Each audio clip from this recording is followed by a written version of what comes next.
Hello, जानकीज किचनमध्ये आपलं खूप खूप स्वागत आहे। फणस हे एक पौष्टिक फळ आहे। यात फायबर भरपूर प्रमाणात असतात।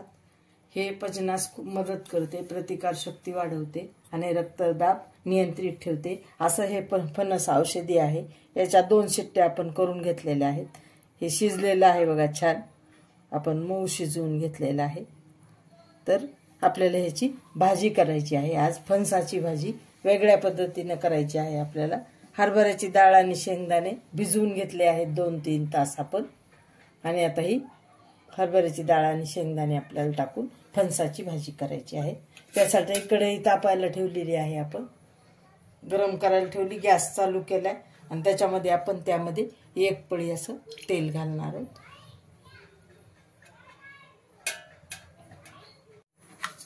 आपलं तेल तापलेलं आहे, मोहरी टाकून घेऊ आपण। त्या चमच्याने 1 चमचा मोहरी टाकून घेतली आपण। गॅस लहान गॅसवरच करायचा आपण।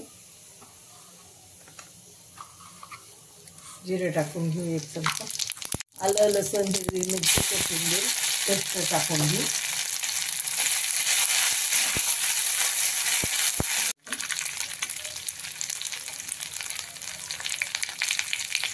त्या चमच्याने आपण अर्धा चमचा हिंग टाकलेला आहे।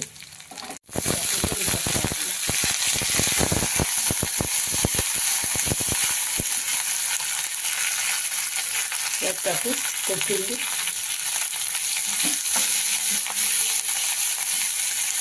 छान मिक्स करून घेऊ।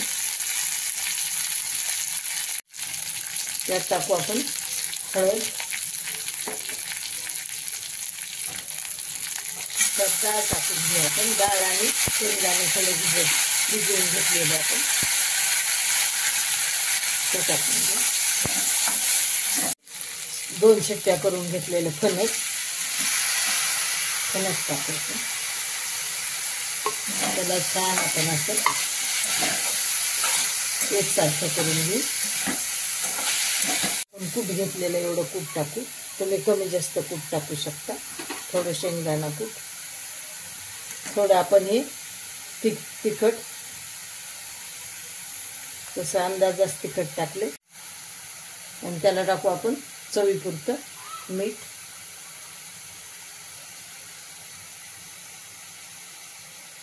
आपण ह्या चमच्यानं 2 चमचे मीठ टाकून घेऊ। जरा छान असं परतून घेऊ आपण। आता याला चांगलं 5 मिनिट शिजवून घेतल्यामुळे याला काही जास्त शिजवायची गरज नाही। आता 2-4 वाफा आणून घ्यायच्या याला, फणसला आणि ह्या डाळीला आपल्याला। आपण ह्याला चांगल्या वाफा आणून घेतल्या 1-2 चांगल्या, आणि आधी पण आपल्याला वाफा 2-3 आणून घेतलेल्या आणि नंतर पण आणून घेतल्या, म्हणजे चांगली आपली परतलेली आहे भाजी। चले 25-30 मिनिटं लागतात त्याला, जास्त वेळ लागत नाही। आपली फणसाची भाजी तयार झाली, हरभऱ्याची डाळ टाकून आणि भिजलेले शेंगदाणे टाकून। आणि आपण भाजी झालेली आहे, त्याला आपण टाकू वरनं कोथिंबीर थोडी। आपली भाजी किती छान झालेली आहे। चवीला पण ही खूप सुंदर होते भाजी। आपण गॅस बंद करून टाकू।